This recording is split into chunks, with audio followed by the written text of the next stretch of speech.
Welcome to the Nerd Party.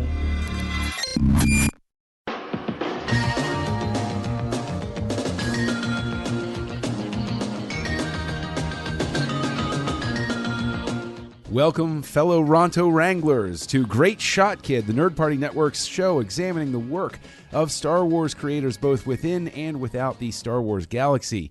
I'm one of your hosts, John. And I'm Mike. And we are here today with a very, very special episode, a special edition, if you will, Mike, because we find ourselves... Ooh. I know, right? We find ourselves celebrating the, if that's the right word, the 20th anniversary of the Star Wars Special Edition, released in January of 1997. January 31st, 1997. So the day that this episode is dropping on a Tuesday. That's why we're dropping on a Tuesday. It's a very, very special episode, which, if I may say, here on the Nerd Party Network, will pair nicely with a special commentary over on Aggressive Negotiations of Star Wars, the special edition version as it appears on the Blu-rays. So the 2004 edition. No, 2011 edition. There were changes between the DVD and the Blu-ray. Oh, yeah, you're right. There were. You're right. The most recent, up-to-date version of George Lucas's master vision of Star Wars Episode 4, A New Hope Special Edition. But in that vein, I do want to let's just go ahead. 1997, we roll back the clock. Everybody is sitting in a movie theater at some point. For a lot of us, it was in front of Independence Day. For others, it was in front of other movies.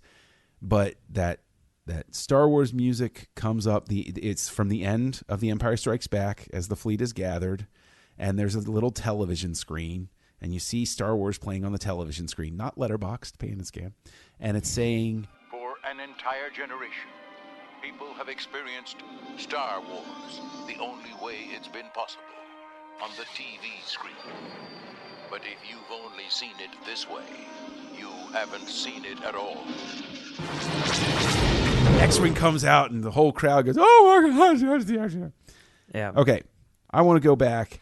Did you make any special plans for that? Because people knew that preview was coming out. And this is the days before, huge internet, like the marketing machine on the internet was not what it is now, obviously. The trailer, was it a surprise to you the first time you saw it? Did you know it was coming down the pike? Yeah, I knew. Well, I think, if I'm not mistaken, what happened was it premiered on Independence Day at like one theater in San Francisco, like basically so George Lucas could watch it with a crowd or whatever.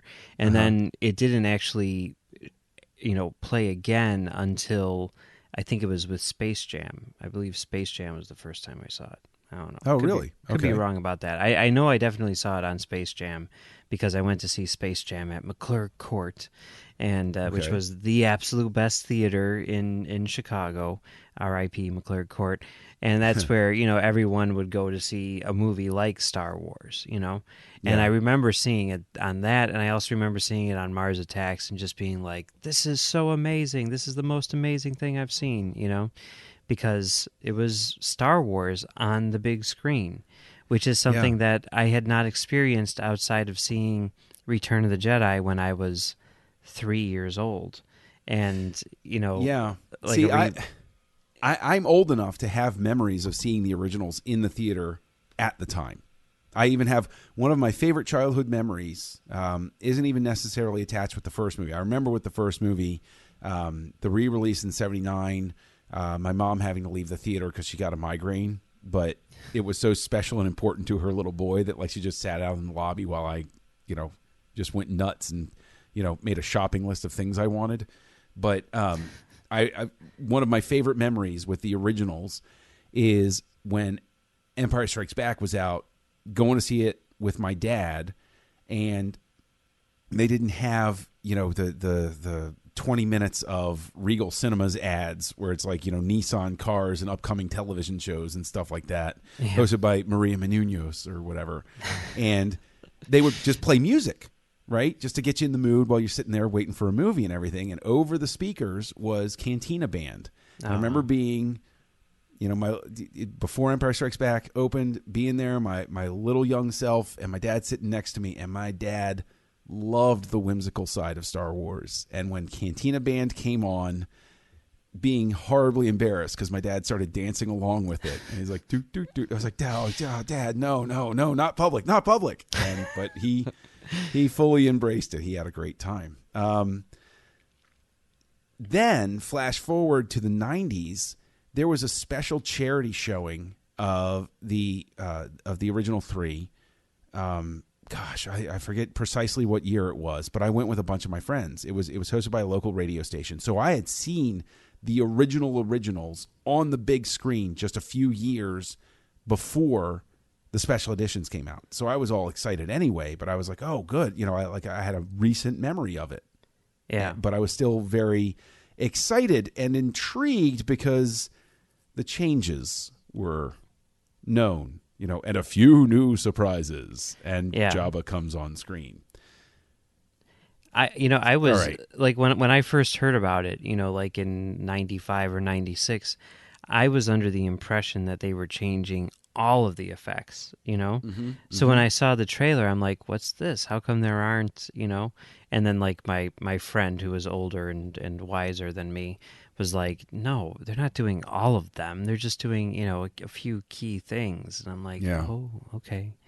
And it was weird because like, part of me, because there weren't a lot of like deleted scenes and stuff out there, you'd hear about them, you'd see pictures and stuff. I wanted the big scene put back in so bad as a fan. I wanted that so hard. Oh my goodness. I held out hope until the last possible moment that it was going to be snuck in there.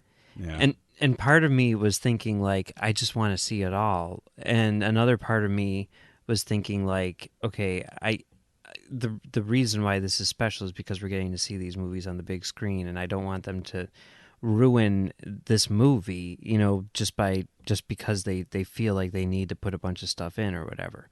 So I was like sort of on the fence, and I was just sort of starting to develop this philosophy, which I carry to this day, which I've talked about a lot on everything, whatever, which is sort of like always like, I don't really care about what the best version is of a certain movie. I want to watch what the director preferred version is of a certain movie, and we can debate whether or not the choices made by the director were good or bad, till we're blue in the face. But, it's art, and art is not a democracy, it's a cheerocracy, and the director is the cheer-tater. So I want to see whichever version the director wants me to see. And in the case of A New Hope, it's clear because Lucas is the guy making the changes. In the case of Empire, it's a little less clear. In the case of Return of the Jedi, it's really freaking obvious because Richard Marquand was not alive when the special edition came out. That's true. That's very true. Yeah. Now, okay, so let's go ahead and fast forward because I had read an article. I forget what magazine it was in, but I'd read an article where I was getting hyped. I was trying to avoid spoilers for some reason. I was like, it's Star Wars. How can you spoil anything? Right? But I remember opening because they were like all the inside scoop on the special edition. And I was like, oh, okay. So I pick up the magazine and I'm reading it. And the very first line in it was, Greedo fires first, ? Not so, you say. And I went, fires first? What? What are you talking about? And it starts talking about it. And I was like, well, I mean, I got to see that, but that sounds weird because, and McCallum was quoted in the article. I wish I still had the magazine, but I remember specifically McCallum being quoted as saying, we went through the archives, we found this alternate shot of Greedo and Han. We didn't think we were going to be able to do it, but we were able to do it, and it's a great thing, and we brought it in, and, McCallum was McCallum in the quote. Everything we did was the greatest thing that you ever saw, sort of thing. So McCallum is amazing. He's my favorite part of the prequel trilogy. Is just his presence. He's like more than anyone else who worked on like Star Wars. I want to hang out with Rick McCallum because he seems like he'd be the most fun to hang out with. He does. He seems to me also to be the press secretary, like Lucas didn't want to go on the speaking tour, basically. Yeah. And so McCallum was the guy that had to go out and sell the idea of the special edition to the world. And he definitely worked, overtime to do it. Yeah. So let's go ahead and fast forward. I'm presuming you saw it on opening night, as I did. I saw it on opening day because I had just turned 17 2 days prior.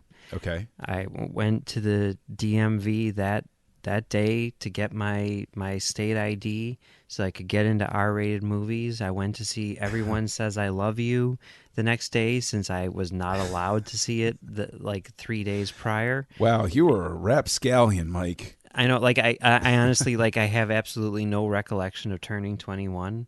I have no recollection of turning 18, but I remember turning 17 because it meant I could get into any movie I wanted to. And, the movie that I wanted to get into more than anything was Star Wars, special edition. Yeah. And I remember I guess I was a junior in high school, and I was not the type of kid who would ditch class or anything. Yeah. I'd pretend to be sick all the freaking time, but I would never actually ditch class. Yeah. And I said to, my parents, I'm like, this is huge. I've never seen this movie on the big screen. You know how much I love this movie. I need to see it on the big screen. So my dad took me and then my friends Zach and James to McClure Court to see the very first show on opening day. I remember it vividly. Yeah. We took the train down. We ate at the food court on 800 North Michigan, and then we walked over to the theater. And it was amazing. It was absolutely amazing for more than any other reason, because I was seeing Star Wars on the big screen, but also on the biggest screen in the city, and THX, certified, picture and sound, and it was amazing. So you saw it that night? Well, I actually saw it twice. I saw it that day, and then I saw it that night. Okay. I started a very, very long-standing Star Wars movie tradition that was not broken for quite a while. Of I had to see it before anybody else, and then there was no midnight showing before Episode 1. That didn't happen. So I saw it the earliest possible showing I could get to, which was noon, 12:30, something like that. I can't remember specifically. And I remember seeing it. And then I remember sort of wow, yeah, I saw Star Wars on the big screen, and the changes sort of washed over me. I was like, oh, wow, whatever. And then I saw it that second time that night with a group of friends, with a whole bunch of friends. And I don't remember the experience of seeing it that time so much as going to the Wendy's that was across the street from the movie theater. And it wasn't an especially special movie theater. It was a Sony theater, now Lowe's, then Sony, then Lowe's. Then AMC. Yeah. So Sony to Lowe's to AMC. Yes. So we go over to the Wendy's, and I remember specifically, I was one of the ones leading the charge, mocking the hell out of the Greedo shot. Yeah. Saying to everybody, because there were people ragging on everything about it, they hated every change, and I said the only one I'm going to give you is that Greedo shot looked terrible. Yeah. And I remember harping on it. I came to peace with it over time, and I said, yeah, it doesn't look great, but I get what he was going for, so okay. And I just sort of rolled with it. I was like, all right, whatever. It doesn't ruin the movie for me. But that was definitely, I remember that very first conversation with, a group of friends, harping on that. But I also remember the very lackluster reception of Jabba. People did not care for it in the least. And I would say that I was in a different place back then than I am now, where any criticism back then, I felt the need to defend as a Star Wars fan. I felt such a sense of ownership over the property since I was a fan, that I felt the need to be Lucas's mouthpiece in any conversation where something negative was said. I would say I'm definitely at a different place 20 years later. Yeah. Where I can maybe cast a more critical eye at things and say, yeah, but or something like that. But I definitely remember in the moment, it was almost as if the excitement was undercut by the fact that we had seen Star Wars on the big screen. I had had the good fortune of seeing it on the big screen a couple of years before. But here we were, and we didn't come out of it saying, oh, wow, that was so cool. Oh, wow, I loved seeing that on the big screen. Oh, wow, that was, neat. We came out of it arguing, like talking about what we didn't like about it, talking about what we wish he hadn't done. And it's such an interesting moment because I think it was very much the first gathering storm clouds of what was going to happen in 99. Yeah. I think he definitely telegraphed where he had gone as an artist with the special edition. And I think if we look back on it with sober eyes, we can look back on it and say, that's really the flashpoint. That's like the Fort Sumter of the fan civil war that was coming, like it broke there and it just got uglier as it went on.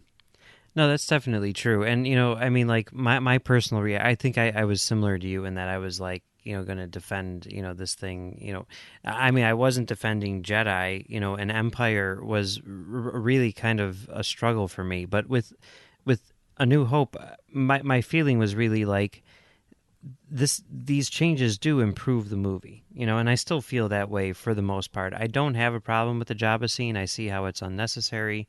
I don't have a problem with most of the effects, shots. I think that the stuff at the end actually improves the movie quite a bit.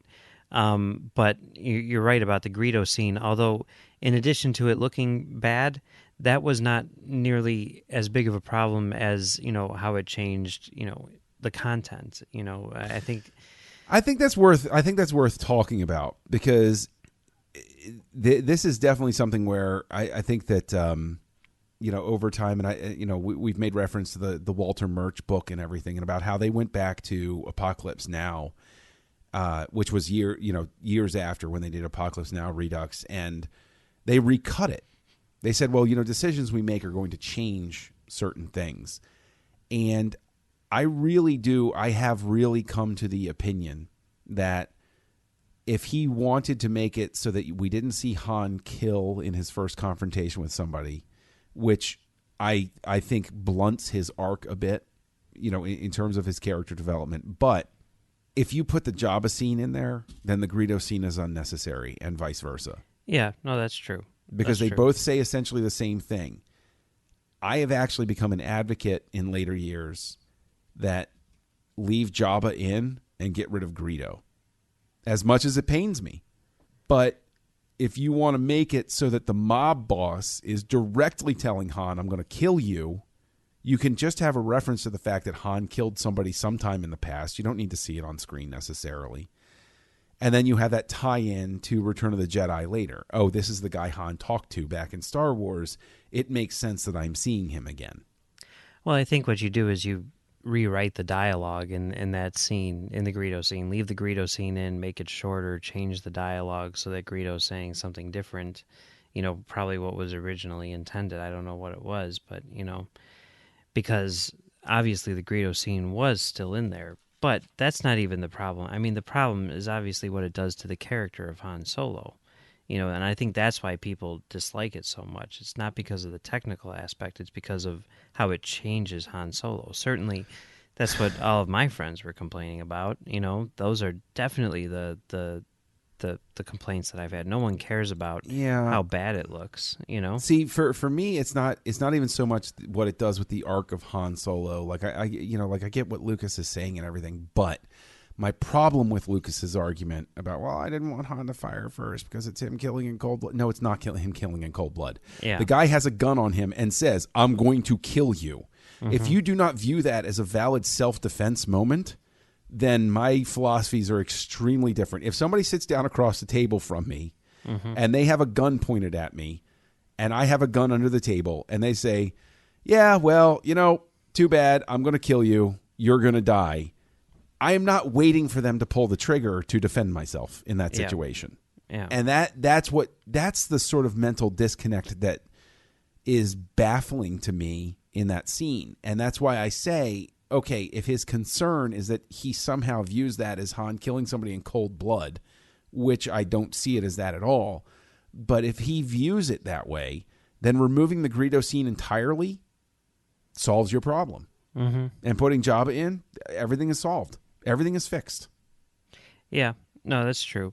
I mean, I think that the act of Han killing Greedo, it does define the character a bit in itself, though. Not that he's not justified in doing it, but just the way that he does it so casually and everything like that speaks to his character, you know?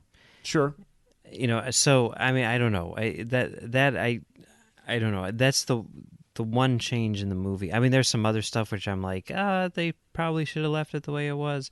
But that's the one change in Star Wars that I'm like, that really you know what? kinda One hurts the change movie. really bothers me a lot, and it's weird because I've never heard. Like, I'm sure there are others out there, but I've never heard anybody else harp on it quite as much as it sort of kills me inside.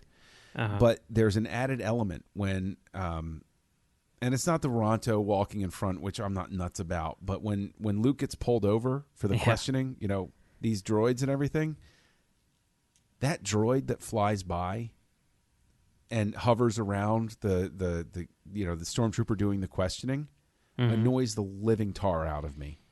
Oh, that Because doesn't bother me. I mean, like, It's a distraction. It's unnecessary. It makes noise. It like distracts you from what's going on. It's like, it was fine. It was framed great, and you didn't need to change. And you see the thing later going around with them, and it's like, okay, it's fine in there. I don't care about that, where it's like, you know, flying around and everything. But I just hate it. I think it disrupts the shot. I think it disrupts the moment. I think that the added noise disrupts everything. I'm definitely not a fan of it.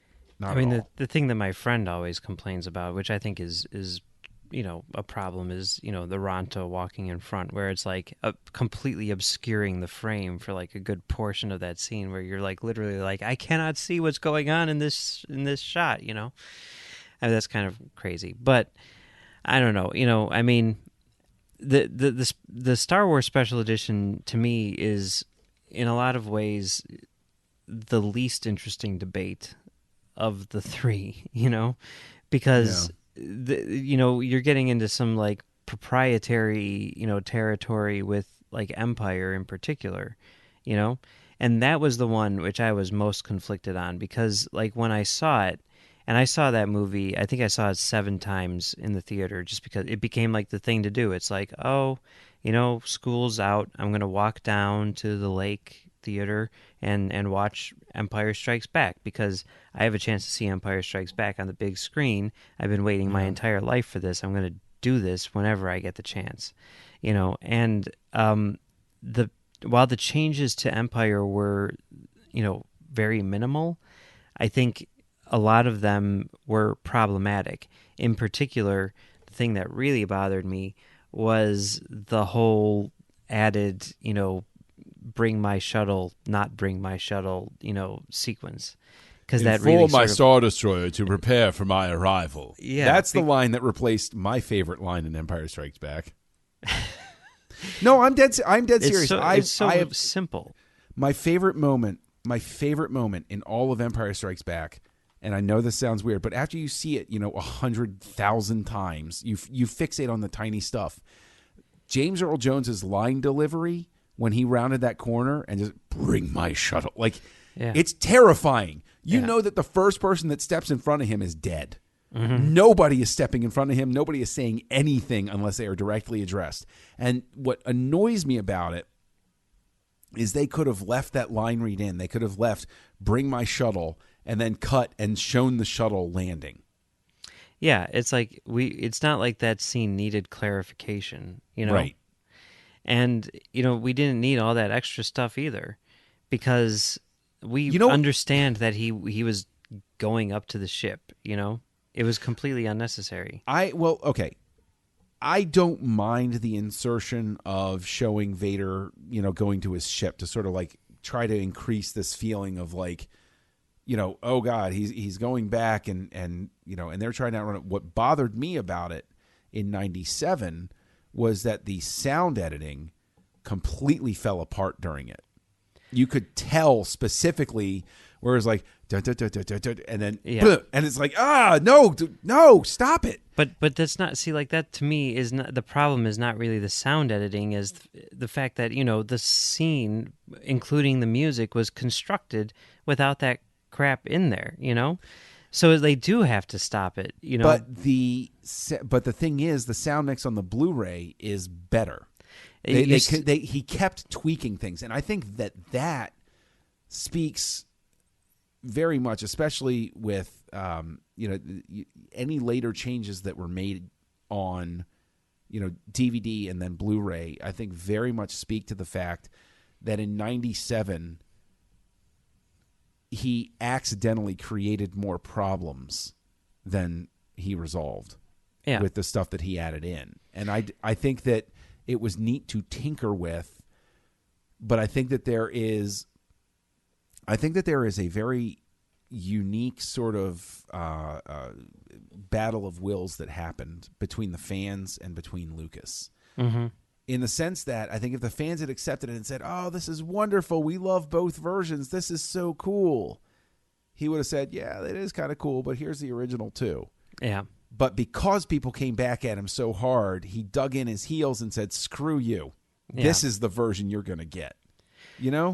Yeah, what I think is interesting about the changes that he made, later on for home video and stuff like that, is the fact that they were not advertised, Right. They were hidden, and people were finding them for a long time afterwards, and that to me shows sort of like the sincerity in his beliefs that this is the best way to watch the movie, because he says that in 1997, and you're like, screw you, George Lucas, you're just trying to get people into the theater. And I think by his own admission, he would probably tell you that, like, more than anything, what he would want is for people to see this movie on the big screen, and adding stuff to it basically gives you an excuse to re-release it, because you say, like, I'll never forget this. I will never forget, like, going to Celebration 4, right, which was for the 30th anniversary, right, 2007. Yep. And the day before, they were doing a marathon of all 6 movies, right? And we came in, and I lined up to get my tickets to make sure that I got in to see all 6 movies, because to me, this was like the centerpiece of the entire convention, was getting to see all 6 movies on the big screen. It was kind of a terrible presentation. Were you there? I'm curious. I was not able to go to Celebration 4 because my first child had been born, and I had to forfeit my vacation time so that I could tend to her while my wife was working for a week, because the baby was still breastfeeding. And so I spent a lamentable week in the godforsaken city known as Atlanta instead of going to Celebration 4. And as you can tell from my loving recounting of the tale, it took me a while to get over that one, Mike. Well, but don't worry. I have a horrible reason why I missed Celebration 5 and Celebration 6. Anyway. I miss Celebration 5. I haven't been to a celebration since 4, so I haven't been to one since 3.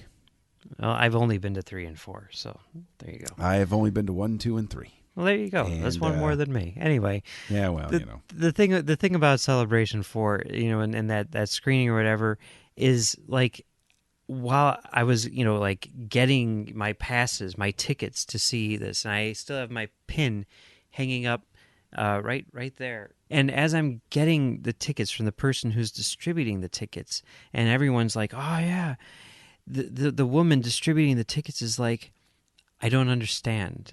Haven't you guys seen all of these movies already?"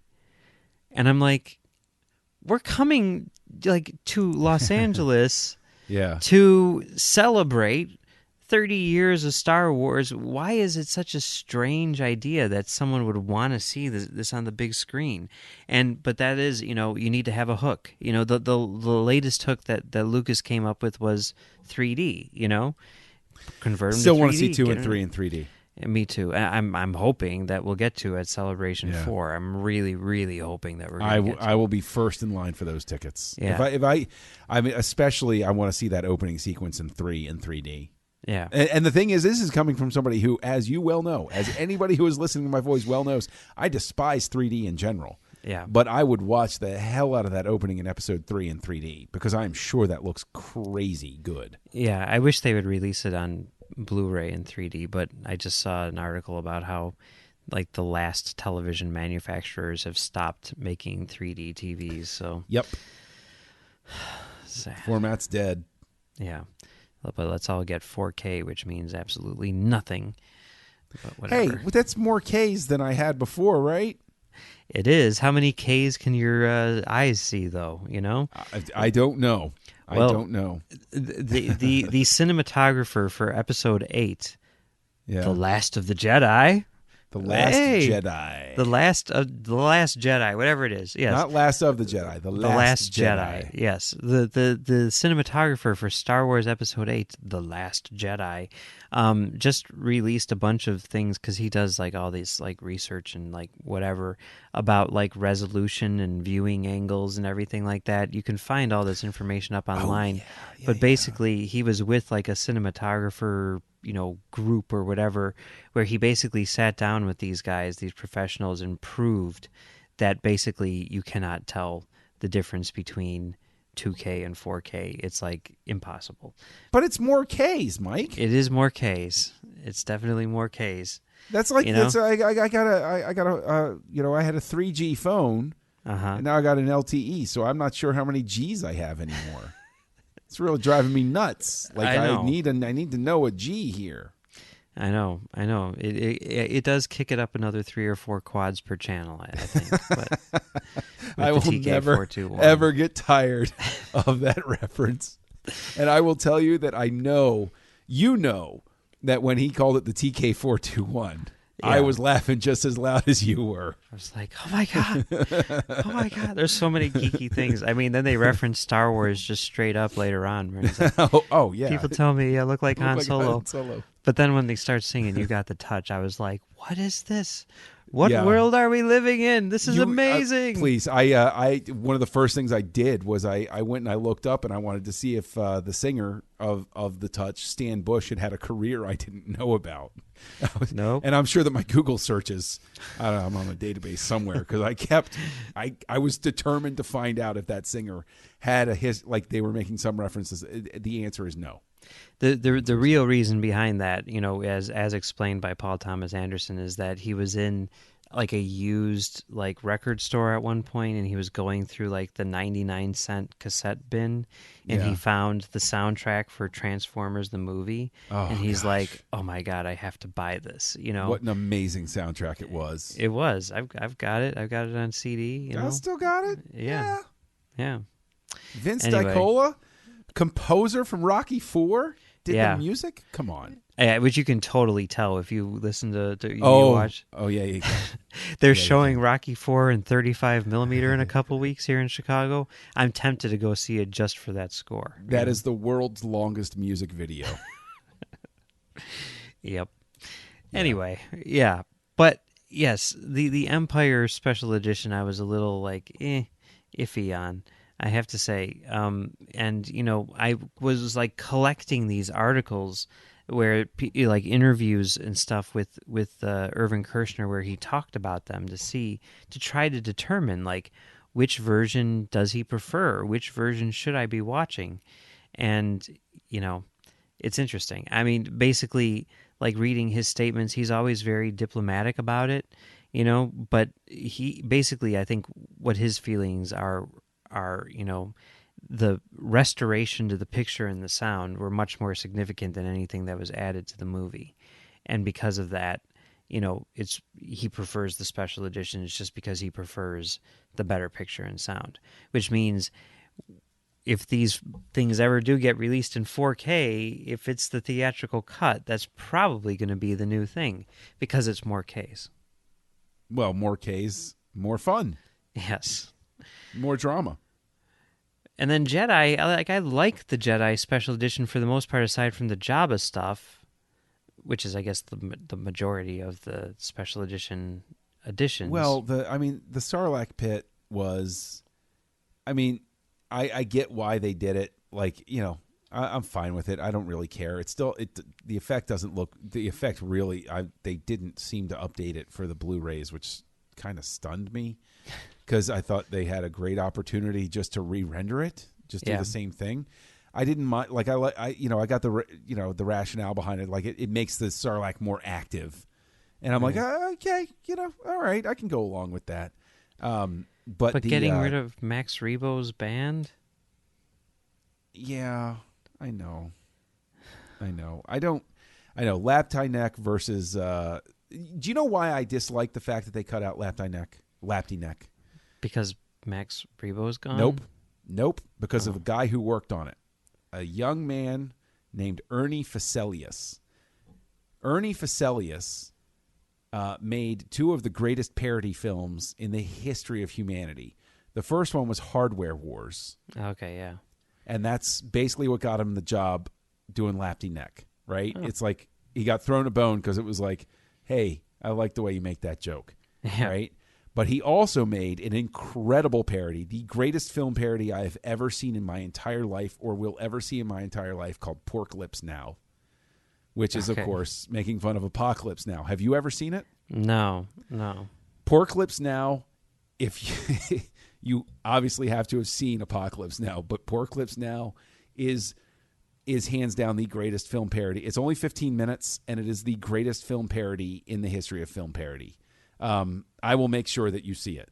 Okay. It is absolutely amazing. And the thing is, I miss Laptie Neck because Ernie Facelius wrote part of the song, and it's like it's local kid does good sort of thing where you don't even know it unless you look at deep in the credits. And like I saw Ernie Facelius' name and I was like, oh, that's so cool. Yeah. Like Lucas saw Hardware Wars and was like, yeah, come on board. I'll let you do something. Like, that's great. Yeah. So it's like Kevin Rubio writing episodes of Clone Wars, Right. Exactly. Yeah. What do you think about the revised ending of Return of the Jedi though? I'm okay with it. I mean, I prefer the original, but I'm okay with the new one. I think, opening it up to other, places and everything is kind of cool. I think, editorially speaking, it works better in the original, and I think that the song is better in the original. I like Yub Nub. I don't know, whatever. I never disliked Yub Nub. But that song has like English lyrics. Like my mom has like sheet music for that song, and it's weird. It's like no, I mean on the original soundtrack, it resolves to celebrate the fight, glory, celebrate the or something, right? Like and then celebrate the love. Yeah, at the beginning, it's like freedom. We've got freedom or something like that. I don't know. Strange. Well, and then there is, of course, the rap music version done by Miko Minardo. Have you ever heard that? No, I don't think so. Will make sure you hear that. All right. It is out there. All right, I will. It is out there. Okay. But I really like the revised ending of Jedi. I didn't have a problem with the original, but I still really like the revised ending. Okay, I mean, skipping ahead to a later edition. Yeah. Do you like having Hayden Christensen put in there? I wrote a blog about that a long time ago, and I will say this, that I am completely fine with it, and I have my own reasoning for why I'm fine with it. I get why people complain about it, but I actually have no problem with it. Okay. And I mean that honestly. This is not being a Lucas apologist. Like, I totally plug into why he would be there. All right. I do. This is something which I haven't brought this up anywhere before, but it's been bothering me ever since the movie came out. Why didn't they get Hayden Christensen to play Darth Vader in the new movie? I mean, I guess you can get anyone, but in Rogue One? Yeah. Because they never show his face, I guess. Oh, you mean in the suit? Yeah. He's not tall enough. He had to wear lifts to wear the suit in Revenge of the Sith. Okay. All right. Well, I guess That's why, practically speaking, that's why you wouldn't get him. Also, the fact that I believe that Ben Mendelsohn is tall enough that they had to get somebody who's even like bigger. even taller. If I recall correctly, in Rogue One, the guy who plays Vader is actually, I'm going to be off probably by a little bit, but I think it's 2 inches taller than Prowse was. Yeah. But that was like a practical consideration because I guess people have gotten taller in the last 40 years or something. Interesting. Interesting. But anyway, it's been fun walking down memory lane for the memory hyperspace lane for the special editions. And you know what? We would love to hear from you, the listeners, about your memories of the special editions. Were they your first experience with Star Wars on the big screen? Were they revisiting a beloved childhood friend that you'd seen on the big screen before? Go ahead and reach out to us at thenerdparty.com/contact and go ahead and drop us an email. We would love to hear from you and interact with you about that. Or you can reach out to us on Twitter at Join Nerd Party. You can reach out to us on Facebook at facebook.com/thenerdparty. And Mike, where can people find you online? Well, you can find me on Trek.fm doing Stage 9 with you, where we talk about the people who make Star Trek. And you can also find me on commentarytrackstars.com, where we do audio commentaries for movies and other things. We've done commentaries for all the Star Wars movies and the special edition versions of most of them. So you can check that out. And you can also find me on Twitter at Mumbles3K. Yeah, and you can find me as Kessel Junkie out there in the Badlands of Twitter and other social media networks. And you can find me co-hosting Words with Nerds with my pal Craig. You can find me co-hosting with Mike, Stage 9, over on Trek.fm. And be sure to pair this episode of Great Shot Kid with a very special episode of Aggressive Negotiations here on the Nerd Party Network, with a special commentary of the Blu-ray version of the 1977 or 97 or 2004 or 2011 classic Star Wars Episode 4, A New Hope. Yeah, you can listen to John and Matt talk about it, and then you can go back to the beginning and you can listen to me talk about it with Max and some other people. So there you go. I think that would be a great way to celebrate this fine anniversary, which is making a whole lot of us feel older than we really realized we were.